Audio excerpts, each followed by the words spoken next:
जय श्री राम दोस्तों, मैं आपका दोस्त राजेश वैष्णव और आज हम आपको चार धाम की यात्रा में से एक बद्रीनाथ का विजिट प्लान बताएंगे। और यदि आप बद्रीनाथ जाने का प्लान बना रहे हैं या फिर जाना चाहते हो तो ये वीडियो आपके लिए बहुत ज्यादा इंपॉर्टेंट होने वाला है। तो दोस्तों बने रहिए हमारी इस वीडियो में। हम इस वीडियो में आपको बताएंगे कि आप बद्रीनाथ कैसे जाएं, कब जाए, कितने दिन का टूर बनाना चाहिए, होटल कहाँ पर मिलेगी, खाने पीने की क्या व्यवस्था है, बद्रीनाथ के अलावा आप कौन कौन सी जगह घूम सकते हो। साथ ही साथ दोस्तों हम आपको बताएंगे कि बद्रीनाथ घूमने के लिए एक व्यक्ति का कुल कितना खर्चा लगेगा। तो चलिए दोस्तों वीडियो शुरू करते हैं। दोस्तों बद्रीनाथ पहुंचने के लिए आपके पास दो विकल्प होते हैं, जिनमें से जो फर्स्ट नंबर का आता है वो आता है बाई ट्रेन। दोस्तों यदि आप ट्रेन के माध्यम से बद्रीनाथ जाना चाहते हो तो फिर आप हरिद्वार और ऋषिकेश दोनों जगहों पर आकर फिर बद्रीनाथ पहुंच सकते हो। और यदि अपन हरिद्वार की बात करें तो हरिद्वार का नजदीकी जो रेलवे स्टेशन है वो खुद हरिद्वार जंक्शन है। हरिद्वार से बद्रीनाथ की जो दूरी है वो 315 किलोमीटर के आसपास पड़ती है। और बस के किराए की अपन बात करें तो यहाँ पर 600 रुपए से लेकर 700 साढ़े 700 रुपए तक बस का किराया होता है। और यदि आप एसी वगैरह या अच्छी फर्स्ट क्लास बस बुकिंग करवाना चाहते हो तो उसका जो फेयर पड़ता है वो 700 रुपए से लेकर 900 साढ़े 900 रुपए तक होता है। और यदि आप अपने फैमिली या फिर दोस्तों के साथ बद्रीनाथ जा रहे हो तो फिर मैं आपको रिकमेंड करूंगा कि आप टैक्सी बुक कर लो। टैक्सी की प्राइस की बात करें तो दोस्तों 6000 रुपए से लेकर 7 साढ़े 7000 रुपए तक होता है।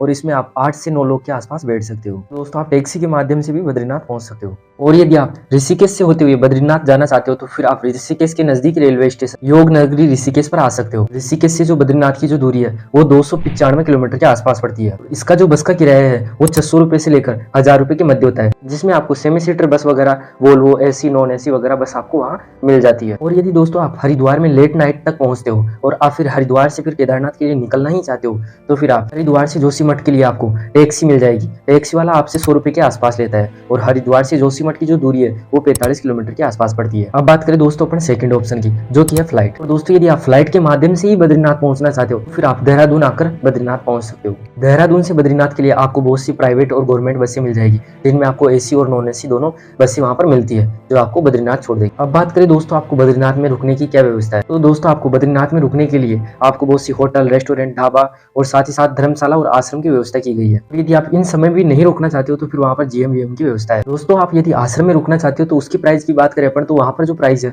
वो 100 रुपए से लेकर 200 रुपए तक नॉर्मल सा चार्ज होता है। और यदि दोस्तों आप जीएम का लेना चाहते हो तो इसकी जो प्राइस है वो 400 रुपए से लेकर 600, 700, 1000, 2000 रुपए तक होता है, जो आपकी सुविधा और आपकी फैसिलिटी पर डिपेंड करता है। साथ ही साथ दोस्तों अपन बात करें कि बद्रीनाथ में खाने पीने की क्या व्यवस्था है। तो दोस्तों आपको वहाँ बहुत सी होटल, रेस्टोरेंट और धर्मशाला वगैरह देखने को मिलेगी, जहाँ आपको खाने वगैरह की व्यवस्था है। यहाँ पर आपको राजस्थानी खाना, साउथ इंडियन खाना और पंजाबी वगैरह खाना आपको देखने को मिल जाएगा। खाने की प्राइस की बात करें दोस्तों अपन यहाँ पर तो धर्मशाला और आश्रम के अंदर फ्री ऑफ कॉस्ट होता है। और होटल के अंदर जो खाने की जो प्राइस है वो 100 रुपए से लेकर 200-250 रुपए तक होता है। साथ ही साथ बात करें दोस्तों कि आपको बद्रीनाथ जाने के लिए कौन सा उचित समय होता है। तो दोस्तों आप सभी को पता है कि बद्रीनाथ का जो मंदिर है वो केदारनाथ मंदिर की तरह 6 महीने के लिए खुलता है और 6 महीने के लिए बंद होता है। तो ये मंदिर विजयदशमी के दिन मंदिर बंद कर दिया जाता है और वसंत पंचमी के दिन इस मंदिर को वापस खोल दिया जाता है। यानी कि आप अप्रैल या मई महीने से लेकर अक्टूबर से नवंबर तक आप किसी भी महीने में जा सकते हो। इन महीनों के अंदर भी आप यदि सबसे अच्छा महीना ढूंढ रहे हो तो फिर आप जुलाई के अंदर बद्रीनाथ जा सकते हो। इस महीने के अंदर जो थोड़ा बजट है वो थोड़ा कम हो जाता है और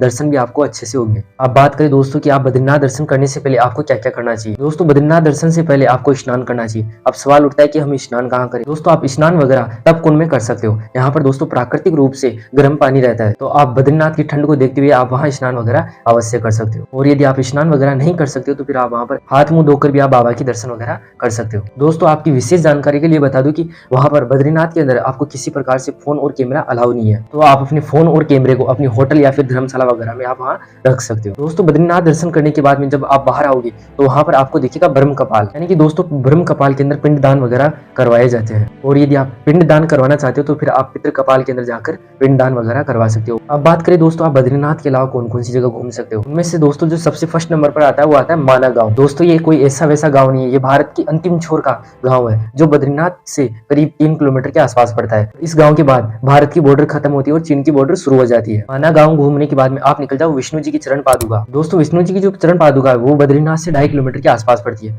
कहा जाता है दोस्तों कि यहाँ पर भगवान विष्णु के प्रथम बार धरती पर चरण स्पर्श हुए थे। विष्णु जी की चरण पादुका देखने के बाद में आप निकल जाओ गणेश गुफा, जहाँ पर भगवान गणेश जी का मंदिर है और यहाँ पर आप अपनी मन्नतें वगैरह मांग सकते हो। गणेश गुफा के साथ साथ आप देख सकते हो भीम पुल, जो कि दोस्तों पांडव नदी पार कर रहे थे तो वहां पर कोई पुल नहीं होने के कारण भीम ने पत्थर की शिला से भीम पुल बनाया था। भीमपुल देखने के बाद में आप निकल जाओ सरस्वती मंदिर। भीमपुल के साथ साथ आप सरस्वती मंदिर भी देख सकते हो। सरस्वती मंदिर के थोड़े ही नीचे आपको दिखेगी एक दुकान। ये कोई ऐसी वैसी दुकान नहीं है, ये है हिंदुस्तान की अंतिम दुकान। इसके आगे आपको किसी प्रकार की कोई दुकान वगैरह नहीं दिखेगी। दोस्तों आप यहाँ पर चाय नाश्ता वगैरह कर सकते हो। अब बात करें दोस्तों आपको बद्रीनाथ के लिए कितने दिन का ट्रिप बनाना चाहिए। दोस्तों यदि आप बद्रीनाथ को अच्छे से एक्सप्लोर करना चाहते हो और वहाँ घूम सकते हो, पर्यावरण को अच्छे से देखना चाहते हो, तो फिर मैं आपको रिकमेंड करूंगा कि आप 4 दिन का टूर बनाएं, जिसमें आपको 1 दिन आने का और 1 दिन जाने का, और साथ ही साथ आप वहाँ 2 दिन अच्छे से एंजॉय करने के लिए। साथ ही साथ दोस्तों अपन बात करें कि बद्रीनाथ के लिए एक व्यक्ति का कुल कितना खर्चा लगेगा। तो दोस्तों यदि आप बद्रीनाथ के लिए 4 दिन का टूर प्लान बनाते हो और एक नॉर्मल सा बजट वगैरह लेते हो, फिर आपका जो खर्च है वो 3000 रुपए से लेकर 4000 रुपए के मध्य होता है। इसमें मैंने आपका जितना भी बद्रीनाथ के आसपास का जितना भी खर्चा होगा, जैसे खाना पीना, होटल, साथ ही साथ आप बद्रीनाथ के आसपास के जितने भी क्षेत्र घूमोगे उनकी जो खर्च लगेगा उसको मैंने इंक्लूड किया है। और यदि दोस्तों आपको वीडियो अच्छा लगा और हमारी मेहनत अच्छी लगी हो तो वीडियो को लाइक करें, और यदि चैनल पे पहली बार आए तो सब्सक्राइब करें।